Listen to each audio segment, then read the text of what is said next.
If I get captured again, people will just say, throw away the key.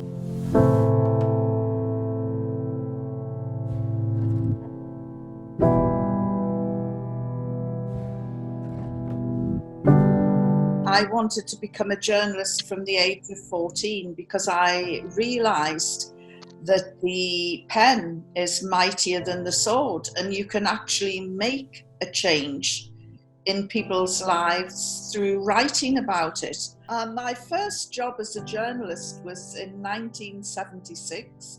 I was working for a weekly newspaper, and I was sent on a minor story, a woman who lived in deplorable housing conditions, and she had rising damp in her home, and she had been in touch with her local authority, the council, to get this fixed, and they had ignored her.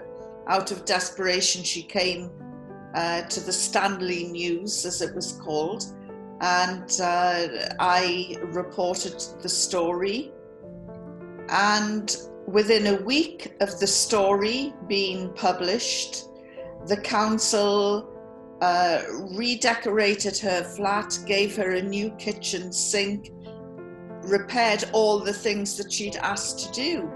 And this was very minor in the grand scheme of things, but it made me realize, gosh, I can make a change to people's lives.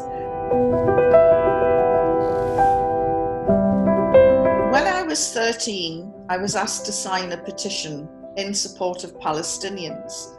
Now, at that time, the Achille Lauro cruise ship had been hijacked by Palestinians.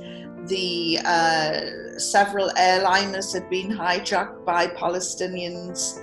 And I said, why would I support these terrorists? And somebody said, well, why do you think they are doing all these hijackings?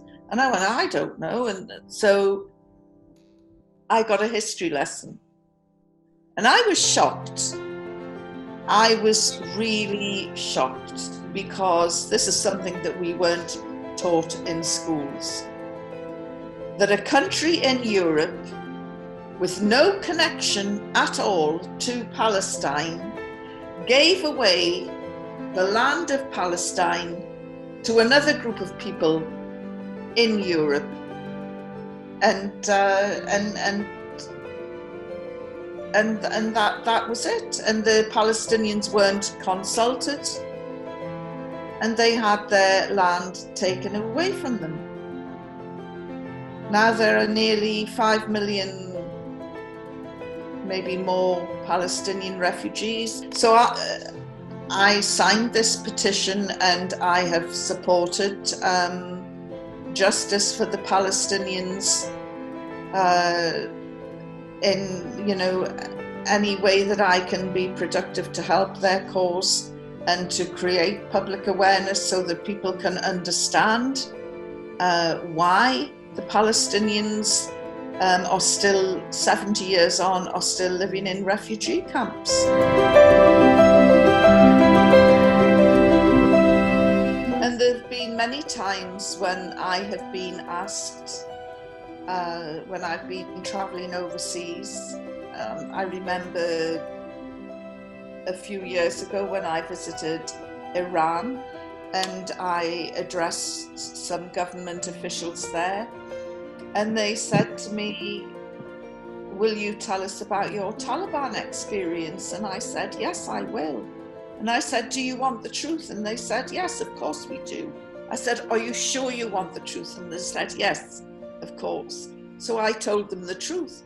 And I could see this is not what they expected. They expected to hear about abuse, rape, torture, primitive behavior.